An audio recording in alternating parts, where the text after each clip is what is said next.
अस्सलाम वालेकुम स्टूडेंट्स। जो आप लोगों का नेक्स्ट टॉपिक है वो है 9.2 लॉ ऑफ मास एक्शन। ठीक है, इसमें हम लोग जो है ना लॉ को पढ़ेंगे जो कि गोल्डबर्ग और वेज ने 1869 में दिया था। ठीक है, लॉ जो है वो काफी सारी जो है ना जब हम लोग एक्सपेरिमेंट कर लेते हैं ना और उन एक्सपेरिमेंट के रिजल्ट में जो है वो एक ही चीज हम लोगों को मिल रही हो, एक ही आंसर मिल रहा हो, तो इसका मतलब वो काफी सारे एक्सपेरिमेंट का जो रिजल्ट है वो एक ही आना है, तो वो तब जाके लॉ बन जाता है और वो कभी वो चेंज नहीं हो सकता बाद में। ठीक है, वो चेंज ना हो उस चीज को हम लोग लॉ कहते हैं। ठीक है, गोल्डबर्ग और वेज दो साइंटिस्ट हैं, इन्होंने काफी सारे रिवर्सिबल जो रिएक्शन है ना उनको स्टडी किया, जिसकी बेस पे उन्होंने अपना ये लॉ दिया था। ठीक है, अकॉर्डिंग टू दिस लॉ, इस लॉ के मुताबिक जो है ना हम लोग क्या देखेंगे, इसमें हम लोगों ने दो चीजों को स्टडी करना है। एक हम लोग देखेंगे जो दो सब्सटेंस है ना या जो आपके जो रिएक्टिंग सब्सटेंसेज हैं, ठीक है, जो आप लोगों का रिएक्टेंट्स हैं उनके जो सब्सटेंसेज है ना उनकी आपस में रिएक्ट करने की जो स्पीड है ना, ठीक है, जो एक दूसरे के साथ रिएक्ट करने की जो स्पीड है वो किस चीज के ऊपर डिपेंड कर रही है। दूसरा हम लोग इसमें देखेंगे कि जो आप लोगों का रेट ऑफ रिएक्शन, मतलब ये कंप्लीट जो रिएक्शन हो जाता है, रिएक्ट करके प्रोडक्ट्स बन जाते हैं, उनकी जो टोटल स्पीड है ना वो हम लोग देखेंगे वो किस चीज के ऊपर डिपेंड कर रही है। ठीक, इस टोटल मतलब इसको समझने के लिए ना आप लोगों को जो एक चीज समझनी पड़ेगी, पहले टर्मिनोलॉजी है एक्टिव मैसेज, उसको समझ लो। एक्टिव मैसेज क्या चीज है, ठीक है, आप लोगों को मैस तो आप लोगों को पता है कि अमाउंट और वेट को कहते हैं। ठीक है, एक्टिव का मतलब होता है जो चीज रिएक्ट, जो जितनी अमाउंट उसके रिएक्ट करेगी वो एक्टिव मैस हो जाएगा। अब आप इसको इस तरह से ले सकते हो कि आप लोगों के पास इस क्वेश्चन को देखते हैं कि दो हाइड्रोजन मॉलिक्यूल्स हैं और एक ऑक्सीजन मॉलिक्यूल है। वैसे A1 लिखते तो नहीं है लेकिन यहाँ पे समझने के लिए आप लिख लो। 1 ऑक्सीजन मॉलिक्यूल है, उसको जब हम लोग रिएक्ट करते हैं तो फिर हम लोगों को 2 मॉलिक्यूल्स ऑफ वाटर मिल जाते हैं। ठीक है, इसमें जो है ना आप लोगों की जो 2 मोल्स ऑफ हाइड्रोजन है ना, ठीक है, 2 मोल्स ऑफ हाइड्रोजन, ये आप लोगों का एक्टिव मैस है हाइड्रोजन का, जो इस इक्वेशन में यूज हो रहा है, मतलब इस जो है ना रिएक्शन में यूज हो रहा है कितना, 2 मोल्स ऑफ हाइड्रोजन और 1 मोल ऑफ ऑक्सीजन। ठीक है, 2 moles of hydrogen and 1 mole of oxygen use हो रहा है, तो इसका मतलब इसके जो रिएक्टेंट्स है ना उनका एक्टिव मैस कितना है, 2 मोल्स। अगर आपके पास स्टॉक एक सोल्यूशन पड़ा हुआ है, स्टॉक सोल्यूशन कहते हैं जो आप लोगों का जो स्टोर हुआ मटेरियल होता है ना, जो आप लोगों के पास ज्यादा सारा अमाउंट में मटेरियल पड़ा हुआ है। ठीक है, आप कहते हो कि जो आपके पास हाइड्रोजन है ना वो आप कहते हो कि आप लोगों के पास 5 मोलर हाइड्रोजन मौजूद है। ठीक है, एक आप लोगों के पास एक, ठीक है, किसी भी लैब में या फिर कहीं पे भी आप कहते हो कि आपके पास 5 मोल हाइड्रोजन मौजूद है, लेकिन जो आपने क्या करना है कि आपने 2 मोल जो है 2 मोल्स ऑफ वाटर मॉलिक्यूल बनाना है, तो आप क्या करोगे कि आप उसमें से सिर्फ 2 मोलर हाइड्रोजन ही यूज करोगे। तो आप लोगों का इसका मतलब जो एक्टिव मैस क्या हुआ, ये हाइड्रोजन का 2 मोल। ठीक है, पीछे जो 3 मोल्स हैं वो हमारा एक्टिव मैस नहीं है, हमारा एक्टिव मैस क्या है, 2 मोल्स। ठीक है, इसी तरह से ऑक्सीजन में आया था कि जो आप लोगों का एक्टिव मैस क्या है, 1 मोल। ठीक है, पीछे आपके पास जितनी मर्जी ऑक्सीजन पड़ी हो, लेकिन आप लोगों को इस रिएक्शन के लिए रिएक्टेंट्स को आपस में जो है रिएक्ट करने के लिए इतनी अमाउंट जरूरी है, तो इसका मतलब ये आप लोगों के एक्टिव मैस है। ठीक है, एक्टिव मैस क्या आप लोगों को समझ लग गई है, वो अमाउंट जो आप लोगों की एक रिएक्शन में या आपस में रिएक्ट करने के लिए जो यूज होती है उसको हम एक्टिव मैसेज कहते हैं। ठीक है, अब आप स्टेटमेंट पे आ जाओ। अकॉर्डिंग टू दिस लॉ, इस लॉ के मुताबिक the rate at which a substance react, वो स्पीड जिसमें 2 सब्सटेंसेस या एक सब्सटेंस जो है वो रिएक्ट करता है, is directly proportional to its active message, वो डायरेक्टली प्रोपोर्शनल है उसके एक्टिव मैस के ऊपर। जितना एक्टिव मैस होगा उतनी ही ज्यादा जो है वो उसकी जो है ना स्पीड बढ़ेगी। ठीक है, उसके एक्टिव मैसेज के ऊपर डिपेंड करता है। आप मतलब कि डायरेक्टली प्रोपोर्शनल का मतलब होता है एक चीज के बढ़ने से दूसरी चीज भी बढ़ रही है।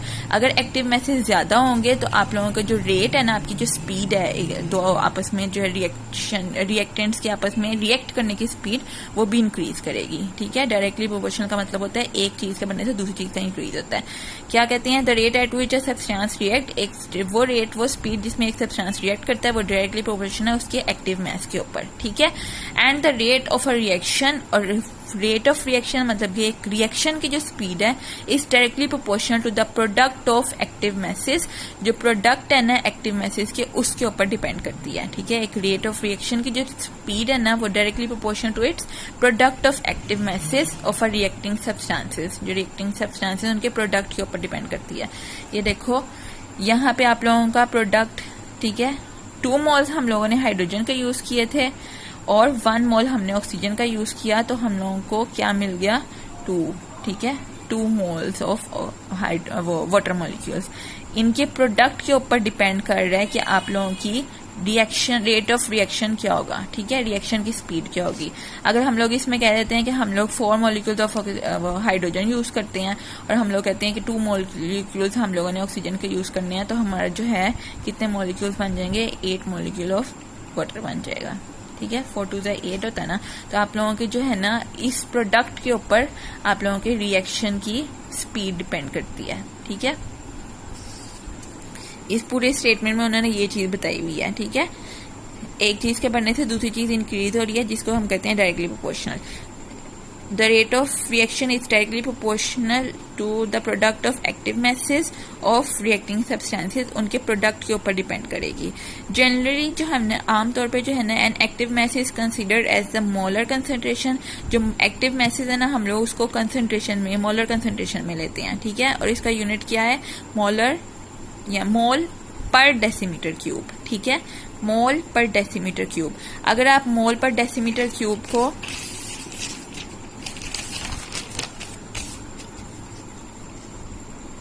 मोल पर डेसीमीटर क्यूब लिखते हो तो फिर आप ऐसे लिखोगे, लेकिन अगर आप इस तरह से लिखते हो मोल माइनस का साइन लगा के लिखते हो तो फिर आप लोगों को स्लैश लगाने की जरूरत नहीं है, ठीक है। ये दोनों एक बराबर ही हैं, मोल पर डेसीमीटर क्यूब के इक्वल है, ठीक है। और इसको हम लोग एक्सप्रेस किस तरह से करते हैं, ये ब्रैकेट्स लगाकर, ठीक है। इन ब्रैकेट्स के थ्रू हम लोग इस मोल पर डेसीमीटर क्यूब कंसेंट्रेशन को एक्सप्रेस करते हैं, ठीक है। आगे अब आप लोग देख लो, इसमें ना आप लोगों को उन्होंने एक जनरल इक्वेशन है, ठीक है, जिसके थ्रू जो है ना उन्होंने आप लोगों को लॉ ऑफ मास एक्शन जो है ना वो एक्सप्लेन किया हुआ है, ठीक है। जनरल इक्वेशन मतलब कि जिसमें आप कोई भी वैल्यूज पुट करके आप आराम से जो है ना वो इक्वेशन लगा मतलब कि बना सकते हो। फर्ज करो उन्होंने आप लोगों का ये जो है ना आप लोगों के रिएक्टेंट्स हैं, ठीक है। रिएक्टेंट्स आप लोग अगर वो वाटर की एग्जांपल लेते हो तो उसमें हम लोग कहते हैं कि ये ए जो है वो 2 मोल्स ऑफ हाइड्रोजन है, बी की आप लोगों का 1 मोल ऑफ ऑक्सीजन। ये रिएक्ट करेंगे तो फिर क्या बना देंगे, आप लोगों का प्रोडक्ट बन जाता है, ठीक है।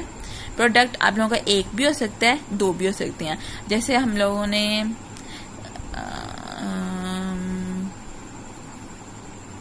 उसकी एग्जांपल ली थी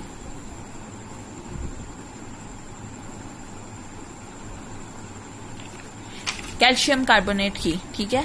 कैल्शियम कार्बोनेट से कैल्शियम ऑक्साइड और कार्बन डाइऑक्साइड रिलीज हो रही थी ना। इसी तरह से जो है ना आप लोगों के ये इसको हम लोग किसी भी तरह से लिख सकते हैं, ठीक है। ए आप लोगों का फर्स्ट रिएक्टिंग सब्सटेंस, बी आप लोगों का second reacting substance. As a result आप लोगों के जो प्रोडक्ट बनेंगे ये उन्होंने वो बता दिए हैं, ठीक है। वो एक भी हो सकते हैं, वो 2 भी हो सकते हैं, ए बी और सी प्लस डी। अब क्या कहते हैं कि जो हम लोग ने ए है, जो कंसंट्रेशन आप लोगों को मैंने पीछे बताया था कि मोल पर डेसीमीटर क्यूब को हम लोग ब्रैकेट के थ्रू शो करते हैं, उनको हम लोगों ने ब्रैकेट्स लगा दें कि इतना मोलर कंसंट्रेशन हम लोग यूज कर रहे हैं। Other molar concentration mole per decimetre cube of A B C and D, ठीक है। According to the law of mass action, उस ये जो लॉ हमने पीछे पढ़ा है उसके मुताबिक the rate of the forward reaction जो है उसका rate is directly proportional to the product of active message, ठीक है। प्रोडक्ट ऑफ एक्टिव मैसेज के ऊपर डिपेंड कर रहा है रेट ऑफ फॉरवर्ड रिएक्शन, ठीक है। The rate of forward reaction is directly proportional to product of active message, ठीक है, रिएक्टेंट के एक्टिव मैसेज के ऊपर। अब आप लोगों को पता है कि जो प्रोपोर्शनलिटी कांस्टेंट का जो हम लोग निशान जब हटाते हैं, ठीक है, तो हम लोग क्या करते हैं, इक्वल लगाते हैं और एक कोई कांस्टेंट वैल्यू कांस्टेंट लगा देते हैं। फर्स्ट करो डायरेक्टली प्रोपोर्शनल का हम लोग ने कांस्टेंट हटा के हमने कहा है कि हम लोग KF लिख देते हैं, प्रोपोर्शनलिटी कांस्टेंट KF, क्योंकि फॉरवर्ड रिएक्शन है तो हम लोग K और F लगा रहे हैं, ठीक है, प्रोपोर्शनलिटी कांस्टेंट को हटा के। फिर आप वो कहते हैं इसी तरह से हम लोग रिवर्स रिएक्शन को देखें, the rate of reverse reaction, rate of reverse reaction किस चीज के ऊपर डिपेंड कर रहा है, is directly proportional to the product of active message, ठीक है, product of active message of product, ठीक है।